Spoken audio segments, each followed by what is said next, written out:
पुणे शहराला महाराष्ट्राची सांस्कृतिक राजधानी म्हटले जाते, त्यात काही चुकीचे नाही।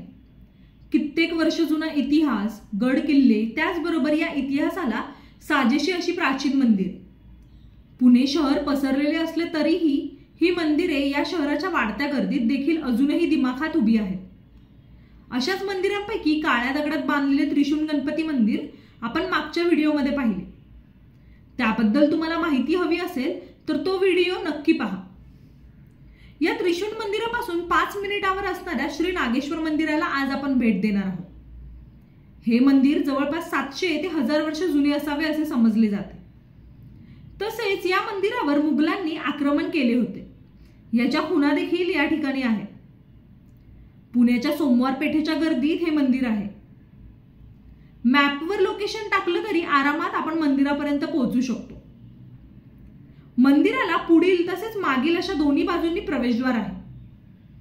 लाकडी दरवाजा असणाऱ्या भव्य प्रवेशद्वारामधून आतमध्ये गेल्यावर दगडी बांधकामातील गाभारा व पुढे लाकडी सभा मंडप आपल्याला पाहायला मिळतो। हे मंदिर यादवांनी साधारण 14व्या शतकात बांधले असावे असा समज आहे। पुढे 17व्या शतकात मंदिराचा जीर्णोद्धार झाला व 18व्या शतकात पेशव्यांनी लाकडी सभा मंडप बांधले। प्रवेशद्वारामधून आतमध्ये गेल्यानंतर लगेचच आपल्याला भव्य असा दगडी नंदी पाहायला मिळतो। मंदिराच्या गर्भगृहात मध्यभागी शिवलिंग तसेच मागच्या बाजूला पार्वती देवीची मूर्ती आहे।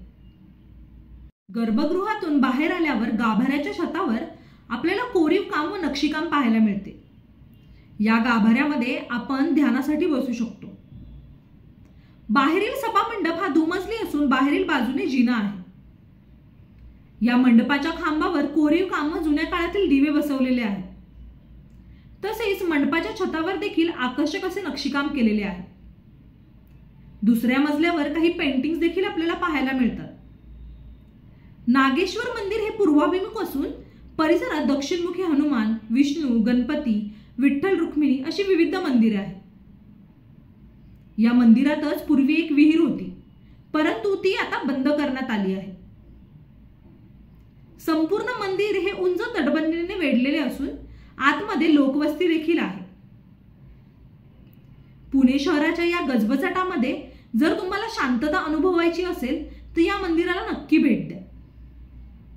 मंदिराचे बांधकाम, कोरीव काम व नक्षीकाम हे सर्व पाहण्यासारखे आहे। या मंदिरामध्ये महाशिवरात्री हा सण मोठ्या उत्साहाने साजरा केला जातो। तसेच सोमवारच्या दिवशी मंदिरामध्ये खूप गर्दी असते।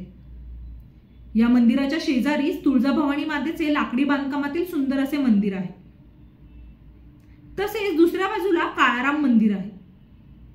ही सर्व मंदिरे प्राचीन असून पुण्याच्या इतिहासातच तसेच सौंदर्यात नक्कीच भर पाडतात। तुम्हाला या मंदिराबद्दल माहिती होती का? आम्हाला नक्की कमेंटमध्ये सांगा आणि तुम्हाला माहित असलेली अशी प्राचीन मंदिरे देखील सांगा। व्हिडिओ आवडला असेल तर नक्की लाईक करा आणि चॅनलला सबस्क्राईब देखील करा।